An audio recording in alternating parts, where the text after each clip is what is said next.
Hi everybody, welcome back to my channel. Today I have for you guys part 2 of my what I've read recently videos. This covers from the last 2 weeks in September through the first 3 weeks of October. Have quite, not an extensive list, but I'm going to be talking a lot about some of these, so I just want to dive right on in. If you haven't seen the first part, don't necessarily have to read it before watching this one, but go watch it all the same, please. Thank you.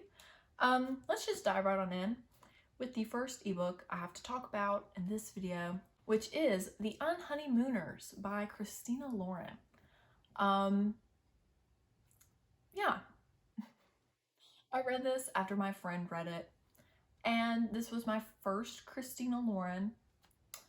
Not my favorite romance I've ever read. If I remember correctly, the writing wasn't my favorite.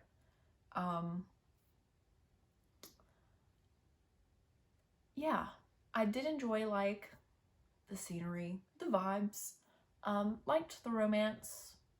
I don't know, it was just kind of average to me. Talking about it, I don't really remember a whole lot. I gave it a 4 out of 5. It was just not average, maybe a little above average. It was a good romance. Yeah. Let's move on. I don't really remember that book that much. The first book I read I have to talk about is Then She Was Gone by Lisa Jewell. This was my first Lisa Jewell book, and I liked it. I gave it a 4 out of 5. I enjoyed it. Not my favorite thriller, but it is on the very slim line of thrillers that I enjoy. I liked it. It follows a woman whose daughter has disappeared and she's been missing for 10 years, and she is adamant that she's still alive, and then some things happen in the present, and as she's trying to move on from that part of her life, she meets a new man and his daughter, and they form a very intense bond, and things unfold. So it switches a lot between her point of view, the mother's point of view. It touches on her daughter's point of view in the past, and it has some other point of views in there. I actually really enjoyed that. I thought it added a lot, and the writing switched between perspectives, which I love when authors do that kind of thing. I will say I figured out the mystery very early on. 30% in, I made a guess, and I was right for pretty much the entire part. Gave it a 4 out of 5. Did I already say that? I don't know. Gave it a 4 out of 5. There were some aspects of the mystery I didn't guess, but for the most part, I guessed. I picked up on everything she was lying down. However, I think this one is less focused on the mystery and more focused on grief and moving on and starting over and coming to terms with yourself and making amends with your family, and some deeper themes than just the mystery. So I feel like that was part of it. She definitely did not try to hide what was going on. I think you actually are pretty much confirmed halfway in the book. You pretty much find out what happened, and then there's pieces of mystery until the end. I liked how it wrapped up. I liked how she tied everything together, and I'm interested in reading more Lisa Jewell. So, and then I made my mom read it, and she pretty much had the same thoughts. So, 4 out of 5. The next ebook I have to talk about is Carvalho by Stephanie Garber. Let's just start by saying gave it a 3.5 out of 5. I was pretty disappointed. I've heard about this book and this trilogy for a long time, and I was able to get my hands on it, and I wanted to read the first one before I bought the trilogy because I was just going to buy them, but I've kind of learned from those mistakes. And so I read the first one. Okay, disappointed. I just feel like I've read more books along the same vein that were better. And the writing wasn't my favorite. Again, I felt kind of disconnected. I didn't cry. The pacing was a little weird. Feel like the world, like that atmosphere wasn't entirely there. It follows a girl whose sister is like taken to this magical like carnival, and she has like ever so many days to find her and like get back home, and she has like an evil dad, and there's a bunch of stuff going on. And that's very similar to, let's say, The Night Circus, which is one of my favorite books of all time. And I just feel like when comparing, there's like no comparison. It was enjoyable. Like, I kind of had fun, I guess. It took me a long time to read, which was pretty much mainly due to the pacing, and I was busy. But yeah, I don't know. 3.5. I would read the next ones. I'm just not in like a big rush to read them, and I don't know if I'm going to buy them. I have seen other people say like the second and third one is better, but I don't know if I want to put my faith in that. So there's that. Okay, next book I read was The Odyssey by Homer. I'm doing a like big honors research project on this, so I thought I should probably read it before I do that. This is the translation by W.H.D. Royce? I don't know. This was my first time actually reading the Odyssey. I had read excerpts of it in I think 8th grade, so like some parts I kind of knew, and then from reading, I read some parts of it in a literature class I'm in, which is like what I'm doing the research project for.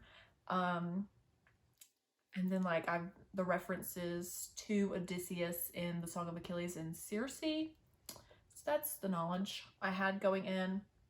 I enjoyed it. I gave it a 3.5 out of 5.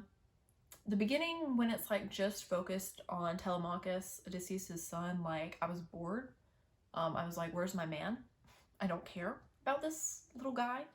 But then like once we got into like him relating the stories, I forgot that epics do this thing where it's like narrative poems and like starting in media res and then you go back, and it's like a whole big thing. And so but when we actually got to like the Cyclops and the islands and the storms, I was interested. I was invested. I did actually cry towards the end when Achilles was brought up. I was crying. I was like really embarrassed. I was like, Haley, come on now. I enjoyed it. I don't know about this translation. I don't know if I would recommend it. I don't think it's in print anymore. It's like this, I think the copyright for this was like from the 40s. So I enjoyed it. And I'm excited for my research project. So 3.5 out of 5. And it also made me realize I desperately need to reread Circe, because I did not remember any of that. Oh my god, the next book. I just looked at my list and I got excited. Okay. Next book I read. The next ebook I read was Malibu Rising by Jenkins Reid. I'd been waiting for this for like a month and a half for my hold to come in, more like 2 months, and oh my god, guys. Gave it a 5 out of 5, obviously. Look at me. Wow. This book blew me away. I have read Daisy Jones and the Six and Seven Husbands of Evelyn Hugo by Jenkins Reid, and I gave both of them, I think, a 4.5. I liked Evelyn better, but I remember I definitely mentioned this when I talked about Evelyn. I always felt like with those, the writing just didn't click for me, and some people really love her writing, but for me I was just kind of like, okay.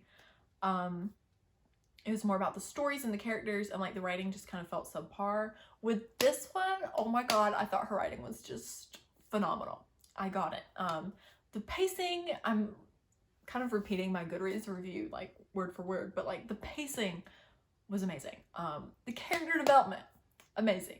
The inclusion of the flashbacks, amazing. I know a lot of people have problems with this one. Like, towards the end, there's a lot of characters that are like not even important that's like thrown in there at the party, and it's like and they found it distracting. I loved it, and it like all like wrapped up and interconnected. I haven't even said what this is about. It follows 4 siblings who are the offspring of Mick Riva, who is mentioned in both Daisy Jones and The 7 Husbands of Evelyn Hugo. But he's like this big international pop star in the 70s, 80s. And so they all grow up without a father figure, and there's a lot of resentment. And they all like grew into fame, and it takes place in Malibu. And oh my god, the vibes, oh, were so good. The beach vibes were just excellent. I loved just everything about this, really. Like, I remember, well, I have a story to go along with this, but after I read it, I was telling my friend who is also a Taylor Jenkins Reid fan, like, I had no bad thing to say about it. I still can't think of like a single criticism about this book. Like, yeah. So, and the story to go behind it is, I was like 50% done, and it was a Friday night, and I was reading it, and I just could not put this damn book down. And usually what happens with books like this, like, I get to a certain point and I'll wake up at like 3 or 4 a.m. Like, my brain just wakes me up just purely to read and finish them. So I thought that's what was going to happen, and it got to be about 11 o'clock, and I was not tired. So I made the decision to finish it, which means I read a good 200 pages on my phone in one night. And actually the next morning, I woke up at 5 after finishing it with the worst migraine I've ever had in my life.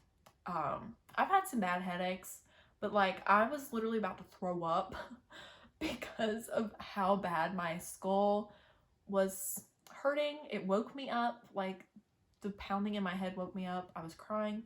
I was like fumbling around in the dark in my dorm room, like. So yeah, the eye strain this book gave me caused the most severe headache I've ever had in my life, but that's okay. And it did incapacitate me for a whole day, but again, that's okay. It was so good. I loved it. I really, really liked it.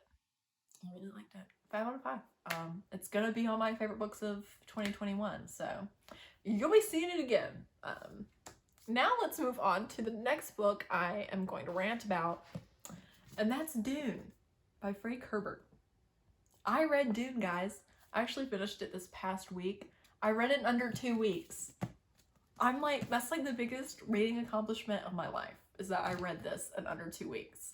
In class, like, or not in class, but while I had class, my 15 credit hours, and I maintained my grades, and I didn't lose sleep over it. I'm also very pumped about this book. Did I read it because of the movie? Yes. That's okay. I feel like we're all doing that, so I don't feel alone in that. I gave it a 4.5 out of 5, which is surprising. What can I say about you? This book follows, I don't even know how to describe it. Planets, there's a lot of politics. It's like all politics.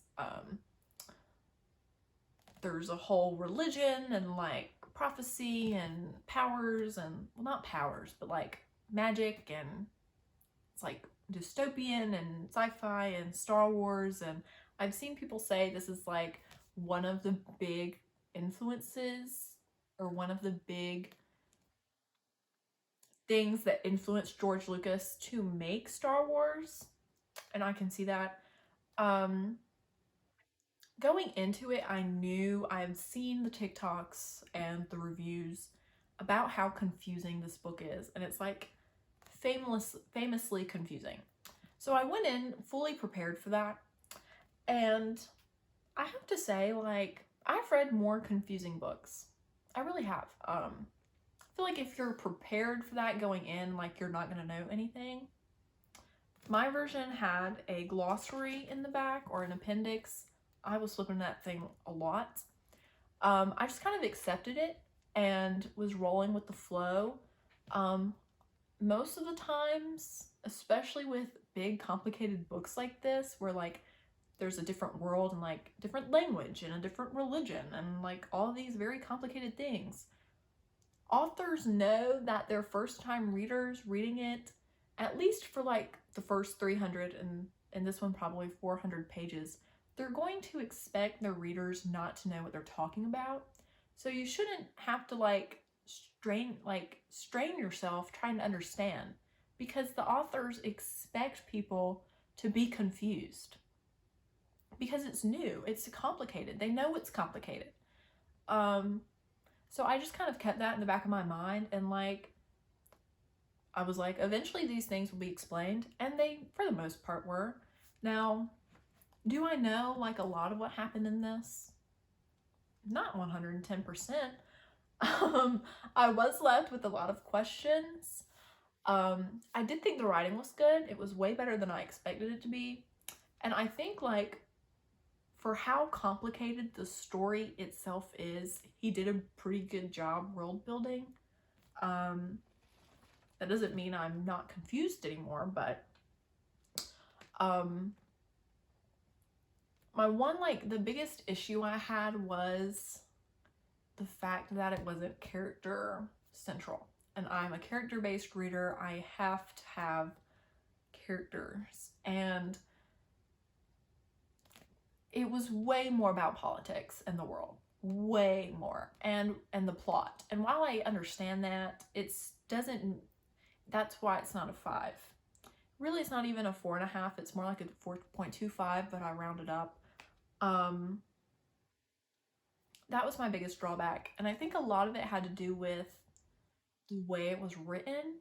So it was third person omniscient, and literally we were changing point of views like in the middle of sentences, and so that was kind of hard for me to adjust to. I wish it hadn't been like there's so much going on. I feel like it was necessary, but at the same time, it disconnected me from the characters. I didn't really have like a favorite, and the like 3 people I did like all died. So the main character, Paul, I liked him at the beginning. Then I really didn't like him like through the middle, and then like I started to like him again towards the end of the second part, and then I didn't like him at all. I didn't like him as much again the last book. I feel like I would have liked them all better if we had gotten some more like emotions. They're all very emotionless, and that doesn't connect me to them. I can't relate to them or feel things for them. I didn't cry. What else was I going to say? I just thought of something. Oh, there's also a really big time jump between part 2 and part 3. And I was so confused. That was like the most I've ever been confused in this book. And I was so confused that it induced me to Google some things, and I was spoiled for this book and like the rest of the series. But that's okay, because I'm determined. I'm not reading all 8 books. I'm just going to read this one and the next 2, so the first 3, and just stop there, because I think that's when Paul's story ends anyway. So I will be reading the next ones though, and I enjoyed it, and it might be on my favorites of 2021. We'll see. I'm very excited for the movie. Very excited.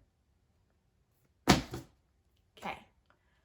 The last ebook I read, I finished 3 days ago. And it was We Hunt the Flame by Hafsa Faizal. I'm sorry if I butchered that. This book follows a girl who is a hunter for her people, and she's like renowned, and there's like this really dark, powerful forest that turns everybody crazy except for her. And it also follows the king's assassin, and they get sent on this quest to find this thing, and it's enemies to lovers and magic. So once again, I'm saying I was a little disappointed. I've heard about it for a long time. It's a lot of people's favorite book. Again, the writing wasn't hitting home for me. The pacing was weird. I feel like a lot of the times, a lot of the book was just them like walking around, and then they would get into fights, and then they would get attacked, and then they'd walk around some more. And I just wish it had been paced a little better.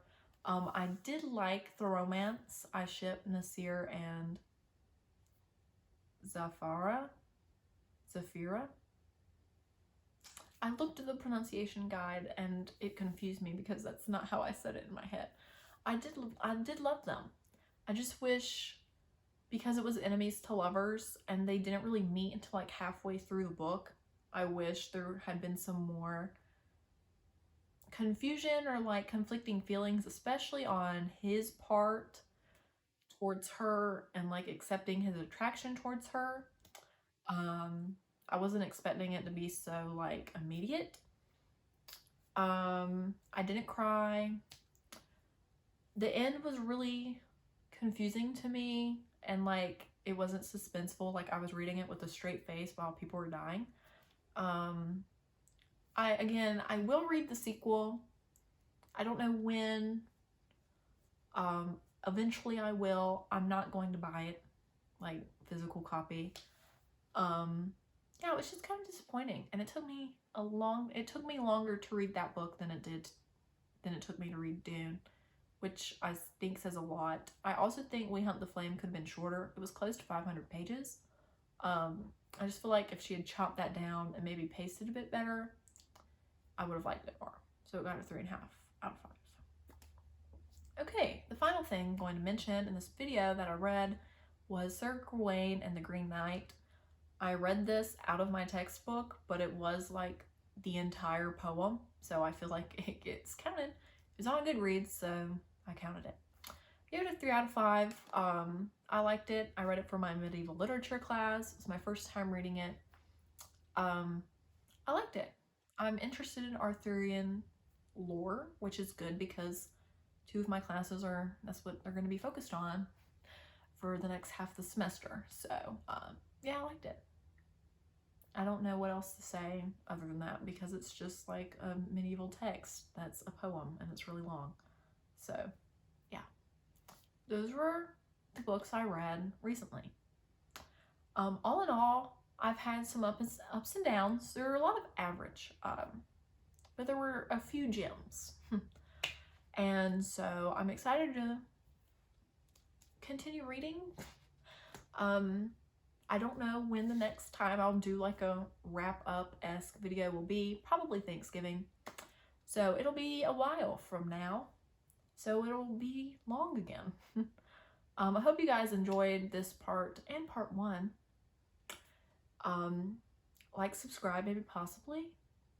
Have a good week, day, month, year. See you later. Peace out. Goodbye. End the video.